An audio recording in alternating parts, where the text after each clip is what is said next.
días, Puerto Rico. Soy Carmen Enid Acevedo. El mundo, donde quiera que haya un puertorriqueño, también bienvenidos y bienvenidas aquí a Esto es lo último, 11 de la mañana, por Bonita Radio.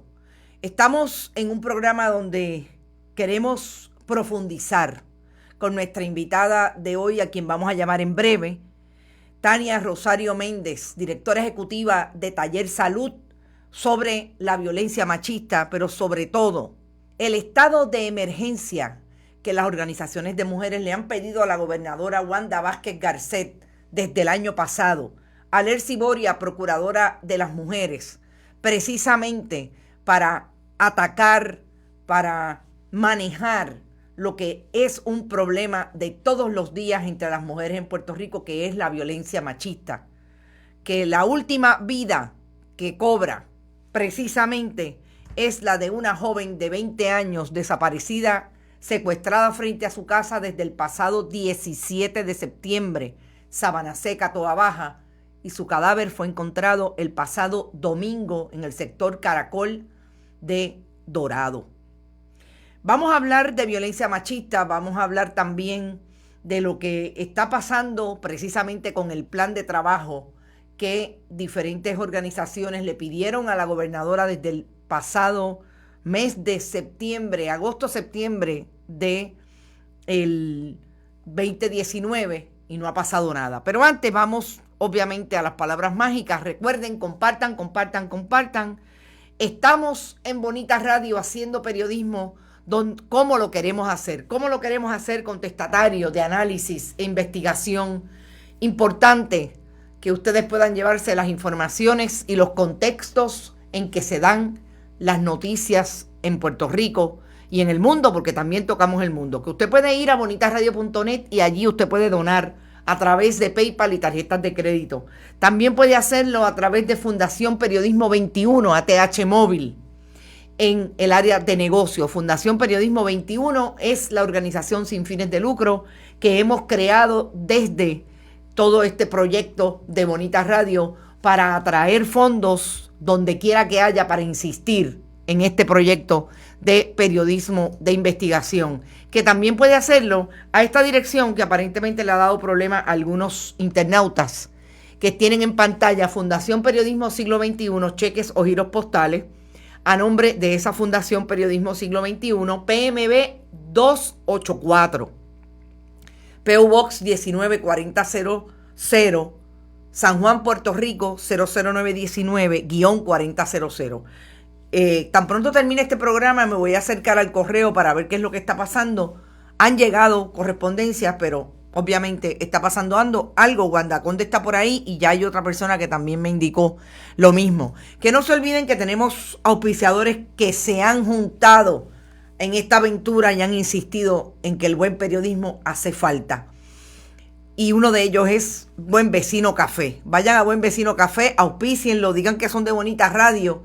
Y allí Quique, Reus, Carla, las demás chicas y chicos los van a tratar de show.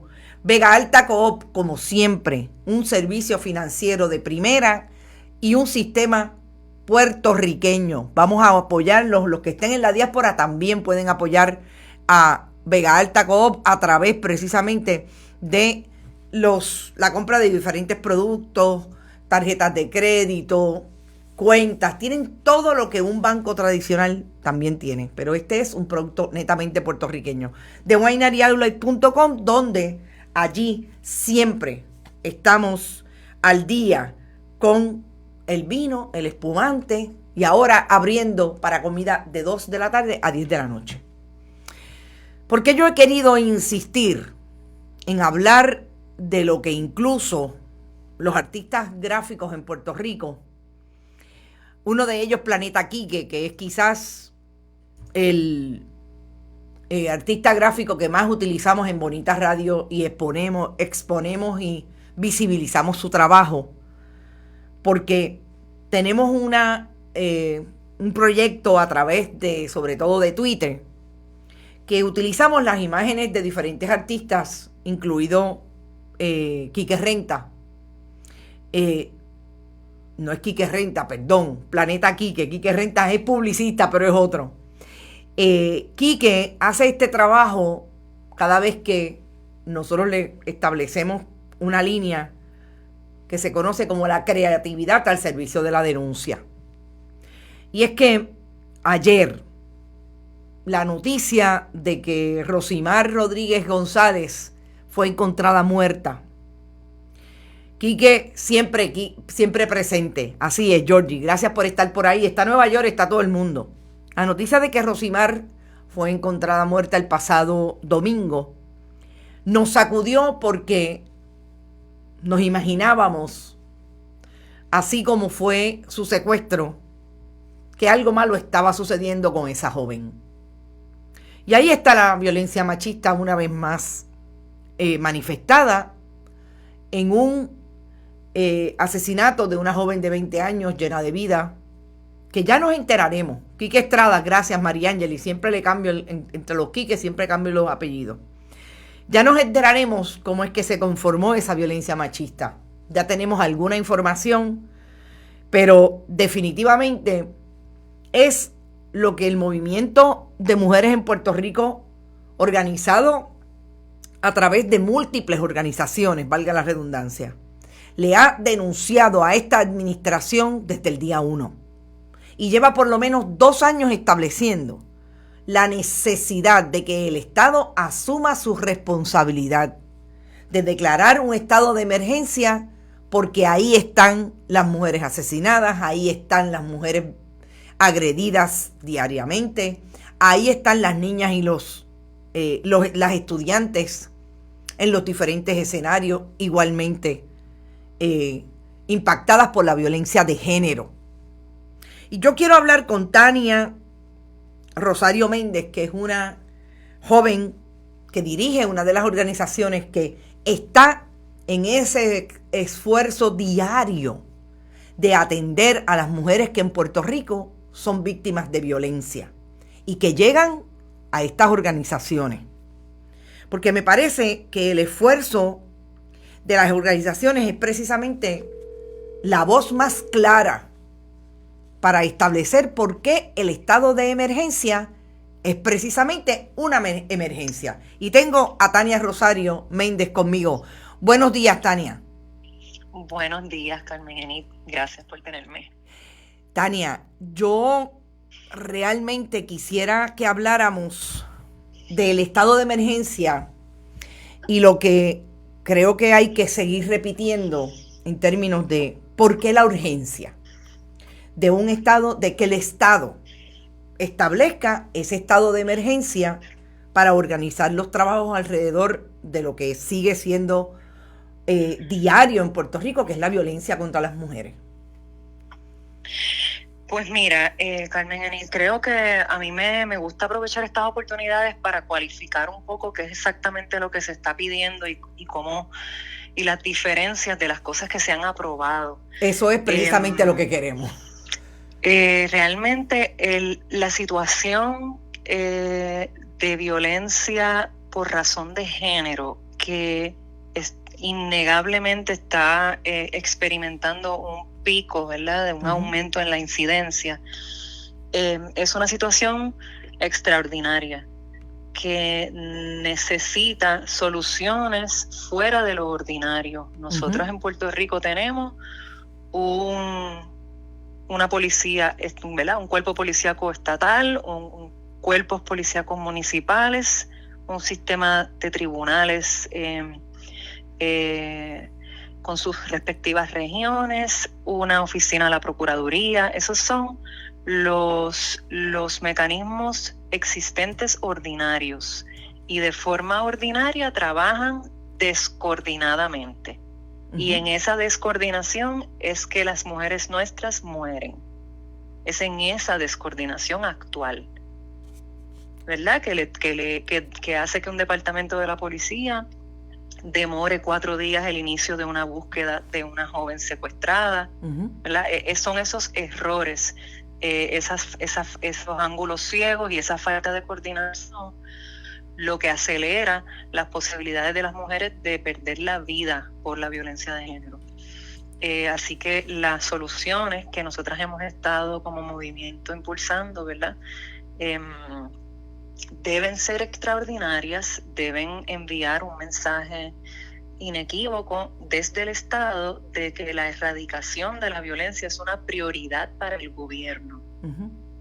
Eso yo te diría que es lo más importante en este momento, porque mientras hay víctimas buscando ayuda, llamando a los albergues, llamando a las líneas de ayuda, hay cientos y miles que no se atreven a buscar ayuda y que aún así necesitan escuchar un mensaje claro que venga desde las más altas esferas del gobierno y que declare, enuncie y se comprometa con la erradicación de la violencia y con remedios inmediatos para garantizar la protección de la vida y de los bienes de las mujeres. La orden, que es la propuesta del estado de emergencia, es que se declare una orden ejecutiva. Exacto. Eso es en sí un mecanismo, ¿verdad? Que tiene el Ejecutivo para de forma expedita dar instrucciones a sus agencias y poner en marcha una serie de medidas de las que hemos recomendado.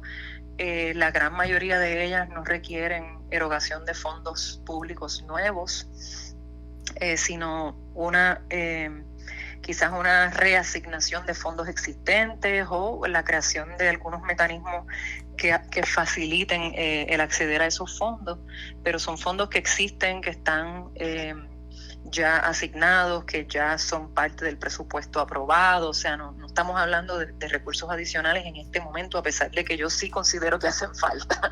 Pero en este momento estamos hablando de ordenar a las agencias que pueden garantizar la protección, que se trabaje de una forma coordinada. Eso va a requerir un comité interagencial que trate de minimizar, ¿verdad?, los ángulos ciegos y las fallas técnicas que hay en la coordinación de servicio para que no se caigan en esas fallas y no se pierdan en esos errores las vidas de jóvenes, niñas, jóvenes y mujeres. Obviamente hay unos asuntos que son bien prioritarios y bien escandalosos. El inventario de Safe Kits sin llevar, ¿verdad?, a ser analizado, que un contrato demore de una manera tan imperdonable, ¿verdad?, que una agencia no sea capaz de movilizar un contrato que asegure que esos safe kits sean analizados es realmente escandaloso y envía un mensaje terrible de desdén por la seguridad, por la vida y además un mensaje terrible de impunidad hacia las personas que cometen delitos violentos en Puerto Rico. Así que, ¿verdad?, no importa que tú cometas un delito violento, la evidencia forense que te podría llevar a pagar una condena puede tardar 10, 12, 14 años en ser procesada, y eso es normal. Ese es el mensaje que ahora mismo envía el gobierno. Tranquilos, que va a tardar 10 años en procesarse tu delito. Exacto. Eso sin entrar en todo lo que supone la prescripción de delitos, etcétera, etcétera. Correcto, correcto. Cuando tú hablas específicamente de la organización de esa desorganización de las agencias, y vamos a empezar quizás por las agencias de ley y orden, que obviamente en el contexto del asesinato de Rosimar, lo primero que falló precisamente fue establecer una búsqueda después de 4 días de que esta joven fuera secuestrada. Eso, que yo sepa, no necesita erogación de fondos porque se supone que ahí estén los mecanismos del Estado en esas agencias para activarse cuando hay una persona que se establece que está desaparecida. La procuradora de las mujeres se supone que pueda intervenir, se supone que esa es su prioridad, intervenir con las agencias del Estado para que hagan lo que tienen que hacer con relación a los delitos que se cometen contra las mujeres en el caso de las agencias de ley y orden. ¿Qué es lo que pasa? Que eso ya no existe en esa procuraduría. Yo no tengo realmente la respuesta. Yo me quedo asombrada cada vez que, ¿verdad?, escucho las expresiones públicas de la licenciada y no solo de ella, sino de varias previas, ¿verdad? Mujeres que han ocupado esa silla en los pasados años. Es como si llegaran a la posición y no ni siquiera conocieran la ley orgánica ¿verdad?, que crea la agencia, ni siquiera, o sea, sus roles más básicos, ¿verdad?, de fiscalización, porque si no se llamaría secretaria, ¿verdad? Exacto. Y tendría cargo pero se llama procuradora por una razón. Entonces, ese rol fiscalizador está missing in action hace unos cuantos años, y se siente, ¿verdad?, en la calle, se siente ese abandono, esa sensación de que ustedes están a su suerte y ¿verdad? Y son responsables individualmente. Yo creo que es de las cosas más peligrosas, de los mensajes más peligrosos que hemos estado recibiendo constantemente del gobierno, es que lo que se supone que sean responsabilidades estatales ahora resulta que son individuales, ¿no? Es nuestra responsabilidad proteger nuestra vida, es nuestra responsabilidad ¿verdad?, salvarnos. Y incluso en lo que sí son responsabilidades individuales, ¿verdad?, porque agredir, violar, matar son acciones que las hacen los individuos, ¿verdad? Entonces, a esas acciones individuales no están recibiendo un mensaje contundente que les comunique que no van a ser toleradas, que van a ser perseguidas las personas que cometan estos actos, y que en efecto hay un sistema que tiene la capacidad de procesarlos criminalmente. Eso tampoco está ocurriendo. Entonces uno dice, pero ven acá, o sea, las acciones individuales que sí deberían estando en la mirilla de lo que debe abordarse como algo individual, esas no las vamos a atender. Y las acciones protectivas, que deben ser parte de los mecanismos de protección social del país, pues esas las vamos a trasladar al individuo. O sea, es un nivel de esquizofrenia, claro, difícil de tragar, ¿verdad?, en el día a día, sobre todo para las que damos servicio. ¿Verdad?, que uno sabe que no hay manera que las organizaciones demos abasto para la necesidad existente. Exacto. Tania, hay te pregunto, vemos cómo estos crímenes no están siendo atendidos por esas diferentes posturas del mismo Estado. Pero sin embargo, acabo de tener una información de uno de nuestros internautas que arrestaron a una mujer por supuestamente agredir a su esposo con un cuchillo.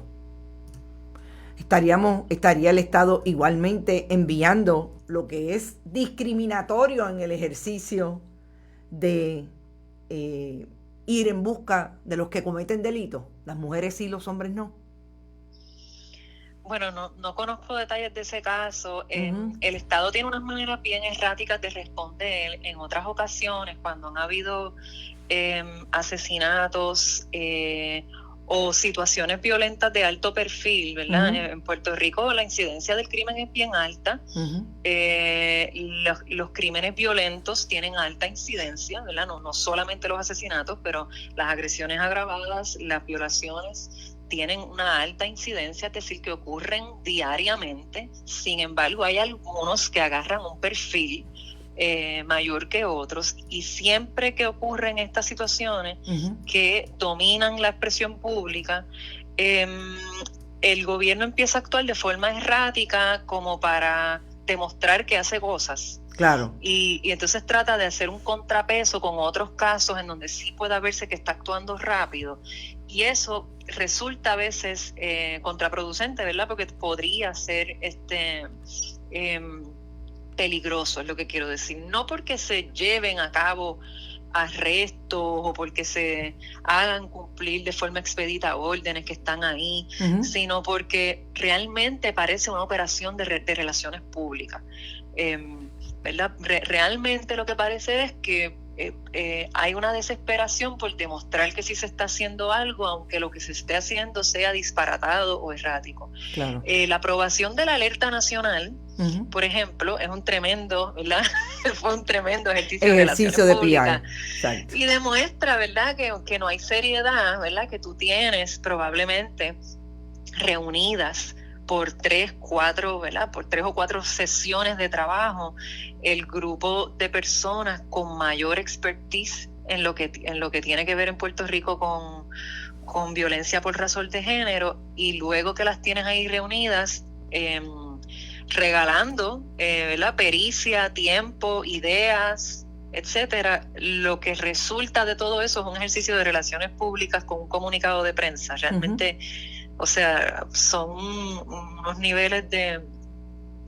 En mi pueblo le dicen cara lechuga a eso, ¿verdad? Es como claro. que, pero ven acá. En country también le dirían así. Ven acá, vamos a hablar en serio, o sea, porque estamos hablando de que las organizaciones que hemos estado detrás del estado de emergencia, pues somos gente seria, que estamos día a día trabajando con el problema, atendiendo víctimas, sobrevivientes, movilizando educación comunitaria sobre los temas y acumulando décadas de peritaje.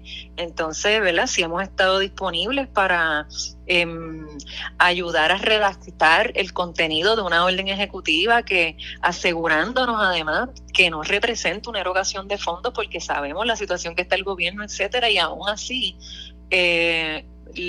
el ejecutivo, ¿verdad?, porque en este sentido es la gobernadora y es la gente que ella o ha nombrado o ha mantenido en sus puestos, tienen la desfachatez de pretender atender nuestros reclamos con un ejercicio de relaciones públicas, y en vez de tomarlos en serio y movilizar la orden ejecutiva, ¿verdad?, pues uno dice, pues se creerá que uno está en tercer grado, ¿verdad? Aunque no sé, mi hija está en tercer grado y no creo que puedan cogerla de bomba ni a ella.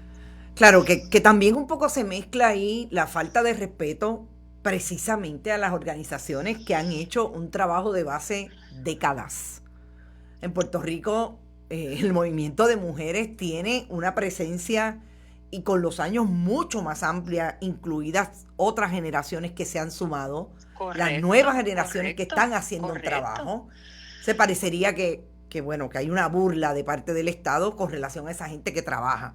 Pero hay una pregunta que yo quiero hacértela a ti, en términos de lo que yo sé que fue el fundamento organizativo de la Oficina de la Procuradora, y era el acercamiento que tenía no solamente a las organizaciones de base, sino a través de las comunidades que esas organizaciones de base servían. Y en ese sentido me hago el ejemplo de Loíza, del municipio de Loíza, donde se inicia y donde se trabaja Taller Salud. ¿Todavía eso sigue así desde tu experiencia? ¿La Oficina de la Procuradora se acerca a las comunidades o a las organizaciones? Bueno, en la experiencia de Taller Salud, ¿verdad?, yo tendría que decir que no, que eso no es así hace muchos años, que el asunto con la Oficina de la Procuraduría es que tiene balances delicados que mantener, y la Procuraduría se convirtió en Puerto Rico en lo que le llaman un pass-through agency. Es una agencia estatal que recibe y distribuye fondos federales asignados por fórmula. Entonces, esa tensión dinámica de ser distribuidor de fondos de agencias que a su vez se sienten con el deber de fiscalizarte a ti, es bien complicado. Y entonces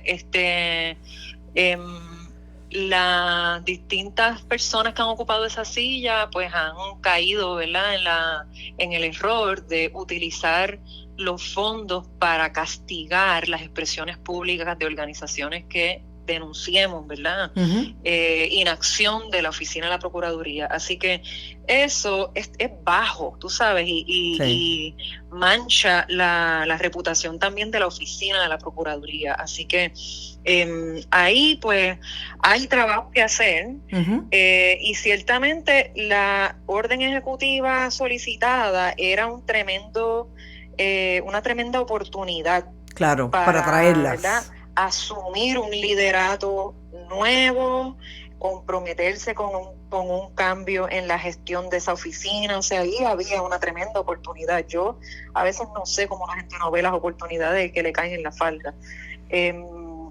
Pero esa oportunidad pues fue desaprovechada, y ciertamente en mi experiencia yo no te podría decir que hay un esfuerzo consistente, estratégico, pensado para fortalecer la gestión, de escuchar las comunidades, no solo las geográficas, sino las comunidades de personas afectadas. Exacto. Por violencia, ¿verdad? Así que no me parece que eso es lo que esté ocurriendo. Creo que es tremendo error, y creo que le ha costado a la agencia, en el sentido de que mientras más tú te distancias, pues más estás especulando, ¿verdad? Cuando distribuyes fondos, porque no tienes ningún cable a ground que te ubique, que te confirme que, ¿verdad?, hay alineamiento en las prioridades que tú ves y las que la comunidad en efecto vive. Pero también le ha hecho un flaco servicio a las mujeres. Claro. Porque a la hora de la verdad, pues hemos perdido una joven de 20 años innecesariamente, que pudo haber tenido mecanismos que la protegieran. Y según la perdemos a ella, perdemos a cientos y cientos de jóvenes y mujeres adultas que no tienen razón de ser, que, ¿verdad?, debería ya hace rato existir una agenda que se plantee la erradicación de la violencia por razón de género como meta.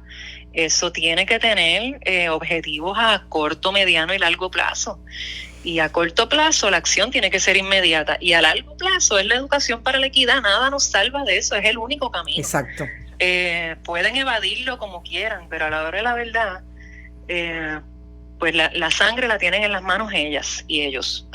Definitivo.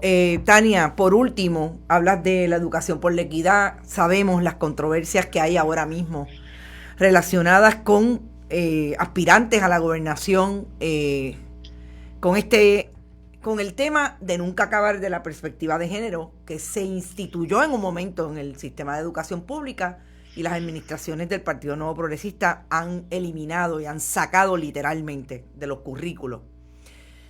Unas últimas palabras tuyas, precisamente estableciendo desde dónde hablan las organizaciones de mujeres cuando hablan de lo urgente igualmente de que se instituyan y restituyan la educación con perspectiva de género en los currículos escolares.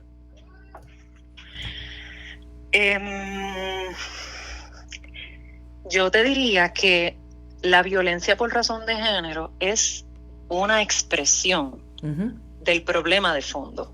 Y el problema de fondo es la desigualdad.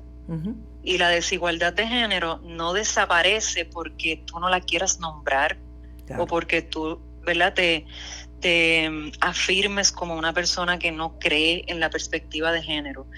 La perspectiva de género no es materia de debate, no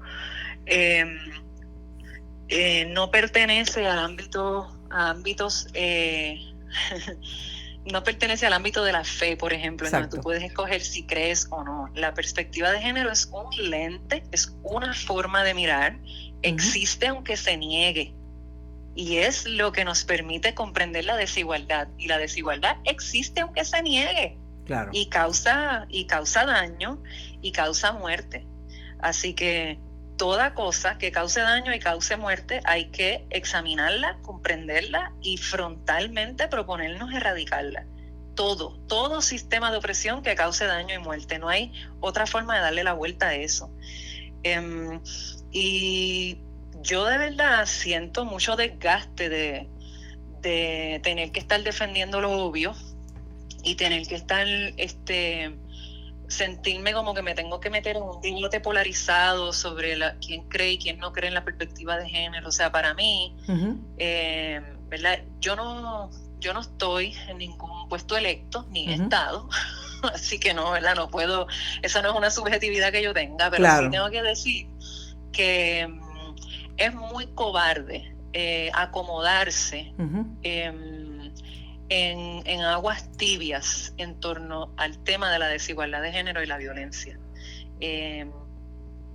La realidad es que hay décadas de investigaciones que demuestran que los asesinatos por razón de género no tienen nada que ver con la salud mental del que agrede. Claro. Son asesinatos guiados por una visión de mundo en donde hay un género superior al otro que debe y siente que tiene el derecho de dominar al otro, inclusive de quitarle la vida. Y eso, la única manera de erradicarlo de fondo es interviniendo con la educación, porque la educación actual,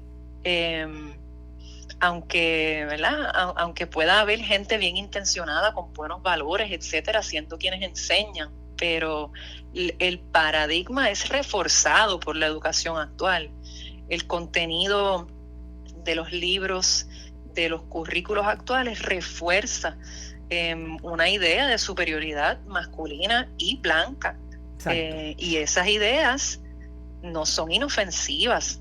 Esas ideas construyen los marcos de referencia que las personas utilizan para validar su comportamiento. Y eso no es inofensivo, cuesta sangre y cuesta angustias y cuesta vidas. Así que yo no tengo manera en mi ¿verdad? En mi forma de ver la vida, yo no encuentro cómo uno se hace el ciego de algo que causa tanto daño y tanta angustia y tanta muerte. Así que, ¿verdad? De la forma de verlo que tengo y que comparto con algunas compañeras, pues decididamente hay que, de forma urgente, reinstalar la carta circular existente, utilizar los materiales desarrollados, si hay que desarrollar materiales nuevos, desarrollarlos, y readiestrar a medio mundo por ahí para abajo. Y el que no quiera educar para la equidad, pues tiene que cambiar de profesión. Claro. Está en la profesión equivocada. El que esté en la policía y no quiera trabajar para proteger la vida de los ciudadanos, pues está en la profesión equivocada. Que trabaje en otro lado. Claro. Tania, gracias muchas por estar siempre disponible para hablar sobre estos temas y por profundizar. Para mí, la participación de las organizaciones es fundamental en seguir llevando el mensaje precisamente de equidad, de no discrimen, de no violencia y sobre todo de educación. Insistir en que la educación es fundamental para este tema. Gracias muchas por estar y ya hablaremos en otro momento. Claro que sí, gracias a ti. Bueno, escucharon a Tania Rosario Méndez. Lo primero que tengo que decir, gracias Georgie, realmente no quise decir que había una controversia. Lo que está mal y son posturas ideológicas, precisamente de negación, como está diciendo Tania. Es de invisibilizar porque piensan que no nombrarlo es que no existe. No existe. Y la única manera en que vamos a poder seguir tratando e insistiendo en la erradicación de la violencia machista es precisamente educando desde los primeros grados hasta los últimos y hasta que salen de la universidad y hasta que están en diferentes trabajos, porque no hay manera de que se puedan evitar los crímenes que estamos viendo en Puerto Rico si no se educa a la gente, que en definitiva no hay una superioridad de los hombres sobre las mujeres. No la hay. Y eso precisamente lo establece el patriarcado y así lo aprendieron y ahora no quieren desaprenderlo. Yo creo que entre todo lo que Tania muy bien trajo con relación a este tema, el contexto correcto precisamente de cómo el Estado se ha lavado las manos, aun cuando ella muy bien dice que están manchadas de sangre. Ese Estado ha asumido irresponsablemente lo que son los trabajos que Puerto Rico llegó muy lejos desarrollando planes de trabajo en una oficina de la Procuraduría para atender todas las situaciones que hoy estamos viendo sin ningún control. Muchos de ustedes primero señalaron que después de María Dolores Fernós no hubo una procuradora que hiciera un trabajo relacionado. Yo los tengo que corregir en ese sentido, porque después de María Dolores Fernós, el poco tiempo, 2 años más o menos, que duró Marta Mercado Sierra y precisamente Sara Benítez Delgado, que fueron procuradora y subprocuradora, hicieron todo lo que estuvo en sus manos por mantener el proyecto de la Procuraduría, y yo entiendo, y estuve cerca de ese proyecto, lo lograron. Eso sí, una vez perdió aquellas 2 administraciones que mantuvieron la esencia y desarrollaron la oficina de la Procuraduría, salieron esas 3. También estuvo Ailín Navas Auger como subprocuradora en la primera etapa de la Procuraduría. Se desvirtuó totalmente el trabajo de la Procuraduría, porque a las administraciones del Partido Nuevo Progresista no les interesó promover el proyecto hacia la erradicación del discrimen y de la violencia contra las mujeres, desde ese mecanismo fundamental que se convirtió la oficina de la Procuradora, que viene, no nos olvidemos, de una oficina de asuntos de la mujer. Se elevó al rango de Procuraduría con 10 años de término.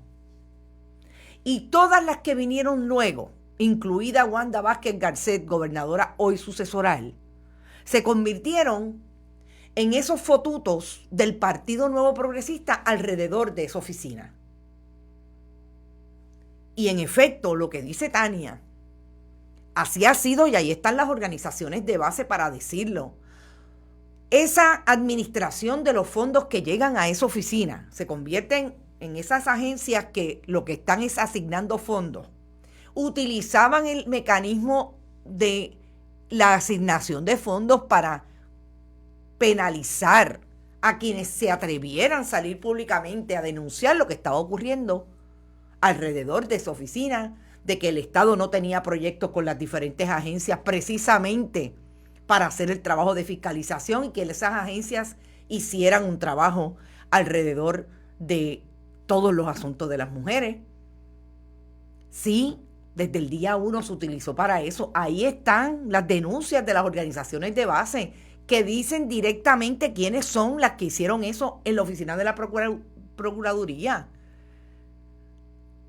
Entonces, hoy tenemos a esa ex procuradora de gobernadora sucesoral, a una procuradora de las mujeres que no solamente no sabe nada, la nombra el mismo que nombró a Wanda Vázquez Garcet, pero ahora trata de zafarse de la responsabilidad que tiene de atender el problema real que hay con relación a la violencia. Ahora dice que es culpa del Ejecutivo. Hoy le dice a una compañera periodista que el plan de trabajo está en manos de la gobernadora, pero que como no hay fondos, tiene que haber definitivamente algunos proyectos necesitarían fondos, pero lo más importante, y vamos a hablar específicamente del caso de Rosimar, que es que se organicen las oficinas, las policías municipales, la policía de Puerto Rico, alrededor de atender los casos que se están investigando, los casos de secuestro, las desaparecidas, los casos que llegan allí al cuartel y dicen, miren, esto está pasando con esta mujer. ¿Qué? Que eso tampoco lo puede hacer. O sea, el gobierno de Puerto Rico, sabemos, hay país, lo que no hay es gobierno. Pero es que la única excusa que pueden dar es que no tienen dinero. ¿No será que la perspectiva de género que está ahí en ese plan de trabajo sigue siendo el problema para el Partido Nuevo Progresista capturar? Y hablemos del Partido Popular, pero vamos a hablar de eso ahora, de Charlie Delgado y su perspectiva de género. Porque tienen el problema de que los fundamentalistas religiosos no votan por ellos, pero si ya dividieron el partido con el Proyecto Dignidad, ¿eso será lo que está pasando? Claro, esa es una pregunta para la gobernadora de Puerto Rico. Esa es una pregunta incluida para Zoela Boy Alvarado, que ya no está en el gobierno de Puerto Rico, pero estuvo allí ese día que se reunieron y empezaron supuestamente a reunirse. Han hecho 4 o 5 reuniones, hay un plan de trabajo, pero ahora nadie quiere meterle mano al asunto. Mientras son nuestras hijas, nuestras hermanas, nuestras primas, nuestras vecinas las que asesinan, las que agreden. Y el Estado, bien, gracias. Por eso quería que estuviera súper claro de qué estamos hablando cuando hablamos de estado de emergencia ya. Estamos hablando de un estado de emergencia que si el Estado lo organiza como lo tiene que organizar a través de una orden ejecutiva, le dice a todo el mundo, esto es lo que van a hacer. Y lo menos que van a hacer, como está diciendo Brenda y dijo Tania, es readiestrar a todo el mundo por ir para abajo. Y el que no se deje readiestrar, porque su machismo, su violencia, su creerse que están más arriba de las mujeres, pues lo tiene que condenar a vivir de otra manera. Y me da mucha pena con las mujeres y los niños y las niñas que se lo organicen alrededor. Pero ese no puede trabajar de maestro o de maestra. El que no pueda, porque eso no lo dice la Biblia, tiene que entender, lo primero que tiene que entender es que la educación es laica en Puerto Rico. El Estado es laico. Exacto. La mentalidad de no te dejes joder. No sé de qué hablan. Zoela Boy está jugando a ser analista de televisión defendiendo a Pierluisi. El mismo gobierno no se quiere adiestrar. El ejemplo es Charlie. Gracias, Alexa Paola, por ese comentario. Y vamos a ir a Charlie Charlie Delgado Altieri ahora, candidato del Partido Popular Democrático. Precisamente por eso es que quería traer a una persona que está orientada, trabaja, da servicio, se ha educado, porque todas y todos nos educamos, los que estamos a favor de la perspectiva de género, nos educamos para no solamente entender, para hablarlo correctamente. Y vamos a Charlie Delgado Altieri. Yo iba a hablar de otros temas, pero me parece que este tema es tan urgente, nos vamos a quedar ahí en los minutos que nos quedan. Y vamos a ir a lo último que pasó con Charlie Delgado Altieri. Ustedes saben que en los 2 debates se ha colgado en el tema de perspectiva de género. Oiga, ni porque tiene que tener cerca a Alejandro García Padilla y Aníbal Acevedo Vilá, su candidato, su compañero de papeleta, que saben de lo que se habla cuando se habla de la carta circular que se instituyó en la administración de Alejandro García Padilla con relación a la perspectiva de género, que fue un trabajo que salió de ese vínculo que, como bien cuestionaron ustedes y discutimos con Tania, tiene que surgir del trabajo que hace la oficina de la Procuraduría, porque son las organizaciones de base las expertas, porque trabajan con sus comunidades, porque se educan. Y eso se unió precisamente al proyecto Administración Pública de unas personas en posiciones claves, entre ellas la secretaria de la Gobernación, Ingrid Vilá, sus asesores en educación, que establecieron el documento, y esta es la carta circular, y se aprobó, y ahí estuvo 2 años nada más en el Departamento de Educación, porque después de eso llegó la administración de Ricardo Rosselló Nevares y se acabó. O sea, de eso venimos desde la administración de Aníbal Acevedo Vilá. Ni porque es la gente de su partido, Charlie Delgado Altieri, tiene una idea de lo que se trata la perspectiva de género. Pero también hay que establecer un contexto de que Charlie Delgado Altieri tiene una no solamente falta de educación, sino que tiene una posición ideológica relacionada, porque lo hemos visto en abierta burla y discrimen con relación a quien venció a su hijo en primaria, porque aparentemente este candidato que trabajó con él en la alcaldía es un candidato, es una persona gay. Así que vamos a escucharlo, porque estuvo en el debate primero, en el segundo debate del Convénceme, dijo primero que no creía en la perspectiva de género y después arregló y dijo que sí, o cambió de parecer 2 minutos más tarde y dijo que sí, pero anoche aparentemente está en una conversación con servidores públicos populares. Y Charlie Delgado Altieri, yo la verdad que me tengo que reír porque es que yo no puedo ni creer que tan rápido pasen estas cosas en la política de Puerto Rico. Lo van a escuchar porque esto es una expresión del chat que circula porque se la dan a un periodista de un medio tradicional que la coloca en Twitter y esto es lo que se ha convertido en viral y ya está realmente en todos lados. Vamos a escuchar eso que dijo Charlie Delgado Altieri. Que ciertamente pues confunden y generan muchas pasiones sobre todo, ¿verdad? Y obviamente todo esto sabemos que está articulado por Victoria Ciudadana y unos grupos que representan a Victoria Ciudadana de manera soslayada, pero obviamente sabemos que responden a ello y se articulan muchas iniciativas con la intención de provocar situaciones particulares. El enfoque es la educación, el desarrollo económico. Olvídense de los issues que van surgiendo con los géneros y todas estas cosas que ciertamente pues confunden y generan muchas pasiones sobre todo, ¿verdad? Y obviamente todo esto sabemos que está articulado por Victoria Ciudadana y unos grupos que representan a Victoria Ciudadana de manera soslayada, pero obviamente sabemos que responden a ello y se articulan muchas iniciativas con la intención de provocar situaciones particulares. El enfoque es la educación, el desarrollo económico. Olvídense de los issues que van surgiendo con los géneros y todas estas cosas que ciertamente pues confunden y generan muchas pasiones sobre todo, ¿verdad? Y obviamente todo esto sabemos que está articulado. Bueno, yo creo que es suficiente con lo que escucharon. Se los puse 2 o 3 veces porque no lo podía, ¿verdad? Para que lo digieran. O sea, para Charlie Delgado Altieri vuelve a hablar del asunto de perspectiva de género, porque eso es un invento de Victoria Ciudadana. Porque es algo que se inventan para confundir, pero no tiene, supuestamente, según él.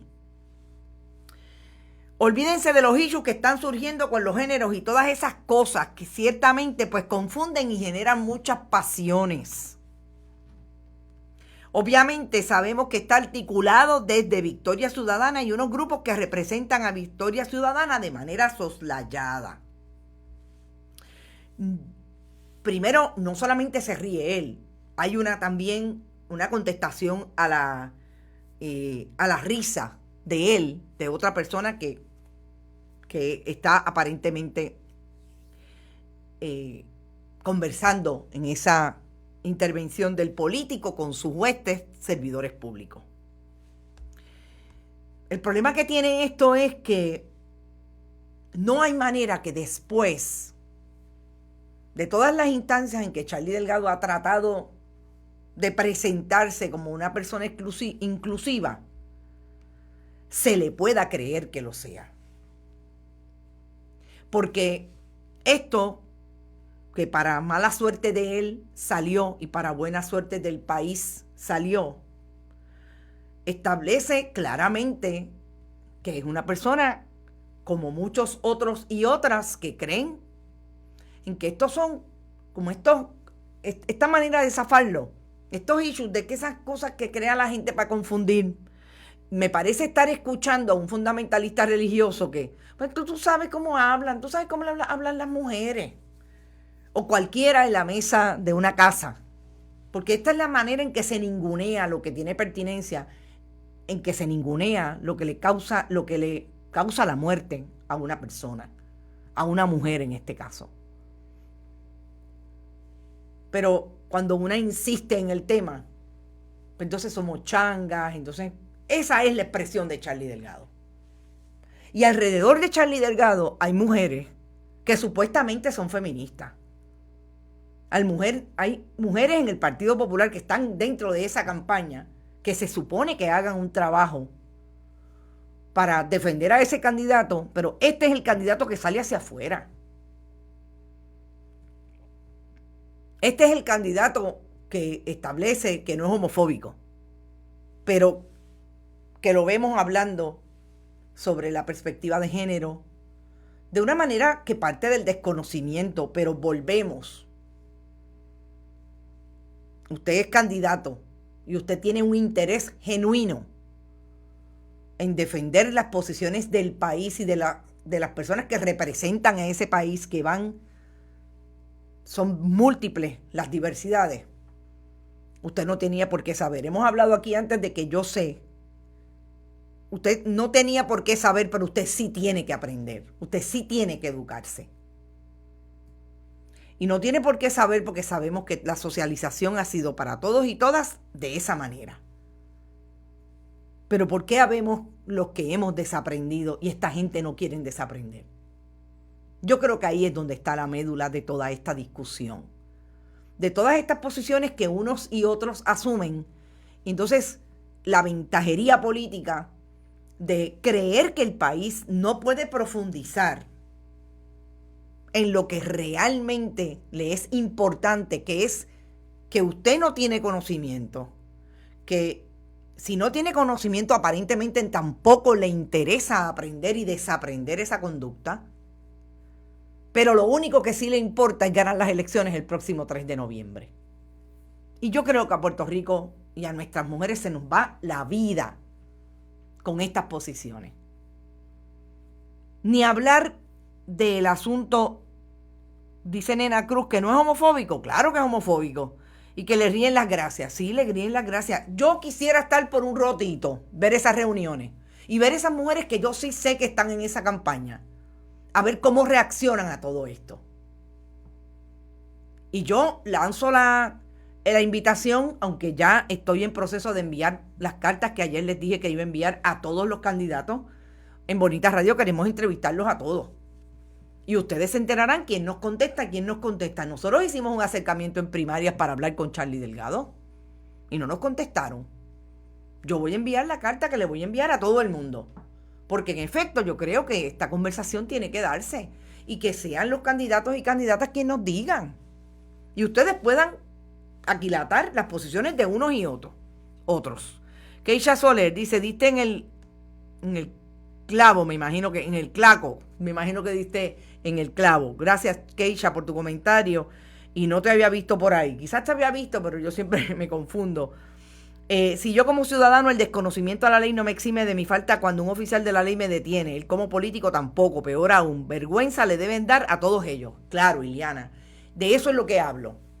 Todos y todas tenemos prejuicios, todos y todas, como digo, hemos tenido esta socialización, algunos en mayor medida, otros en menor medida, pero todos y todas yo creo que tenemos la responsabilidad, sobre todo cuando hablamos hacia afuera, sobre todo cuando vamos a representar, porque los gobernantes lo que hacen es representar precisamente al pueblo que están gobernando. Es estudiar, educarnos y desaprender. ¿Quién más está por ahí? Ivette Torres. Para mí es cuestión de demostrar respeto, compasión, amor a todos los seres humanos por igual.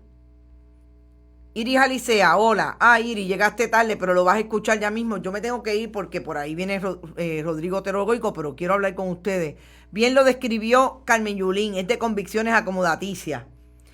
Un poco así como dice otra persona que también ha resultado ser bastante homofóbico en el ejercicio de su función pública, Tomás Rivera Chats.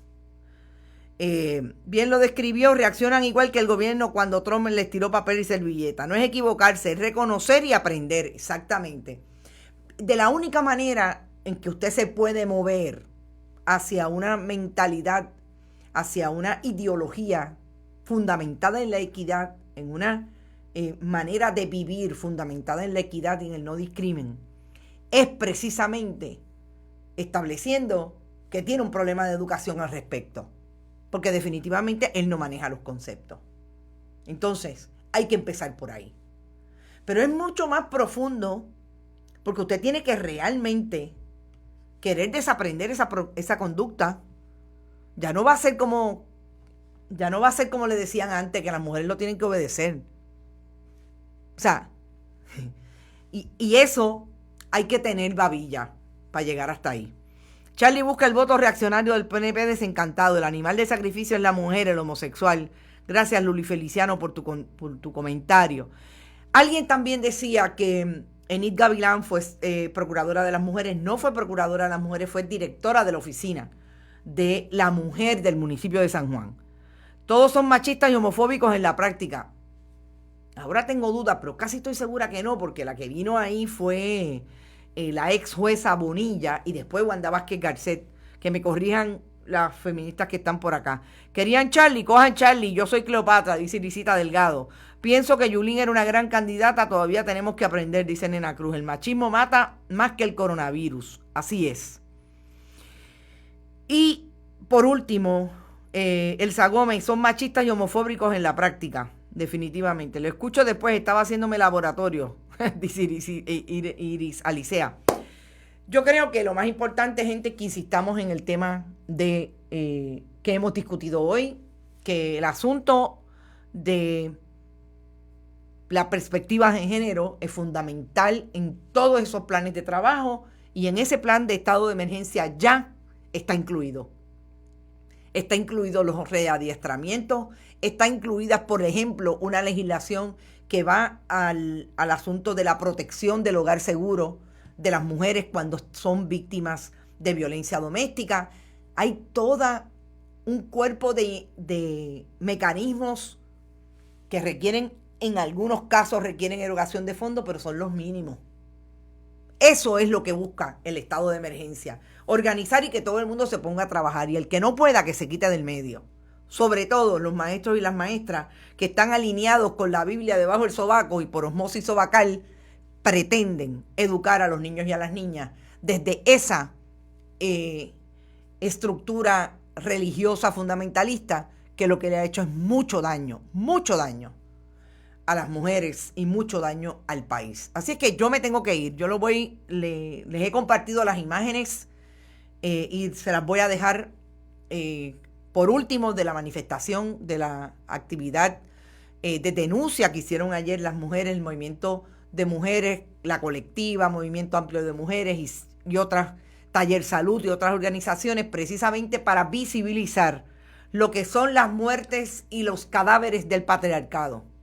Allí estaban incluso arriesgando sus vidas las mujeres que no, y los hombres que no le quieren dar tregua al Estado y que quieren seguir denunciando, que son ellos los responsables de la victimización y la agresión y la violencia contra las mujeres que le costó la vida a la última mujer, Rosimar Rodríguez González. Yo me tengo que ir, por ahí viene Rodrigo Otero Goico. No se olviden que estamos en bonitasradio.net, como siempre. Allí usted puede donar a través de PayPal y tarjetas de crédito, que también puede hacerlo. Fundación Periodismo 21 en su ATH móvil, negocios. Importante, Fundación Periodismo 21, la organización sin fines de lucro que atiende todo el contenido para reproducirlo en Bonitas Radio, que también puede enviar cheques o giros postales a Fundación Periodismo Siglo XXI, PMB 284, PO Box 194000, San Juan, Puerto Rico 00919-4000. Y obviamente no se olviden de Buen Vecino Café, Vega Alta Coop, como siempre, y de Winery, nuestros auspiciadores importantes para seguir manteniendo el proyecto. Yo los dejo, nos vemos esta tarde a las 5 de la tarde, y no se olviden que tenemos una entrevista importante esta tarde. Vamos a entrevistar al arquitecto Pedro Manuel Cardona Roy. ¿De qué vamos a hablar? Vamos a seguir insistiendo en lo que no debe ocurrir, que es los cambios que quiere hacer la Junta de Planificación al reglamento conjunto y al plan de uso de terreno. Así las cosas, nos vemos esta tarde a las 5 de la tarde con esa entrevista, y es posible que también tengamos a Roberto Pagán. Sí, el líder sindical, también fundador de el proyecto Victoria Ciudadana. Vamos a hablar con él sobre todas estas controversias, manejo de fondos y el financiamiento que le está dando el sindicato a Victoria Ciudadana. Éxito, nos vemos ahorita.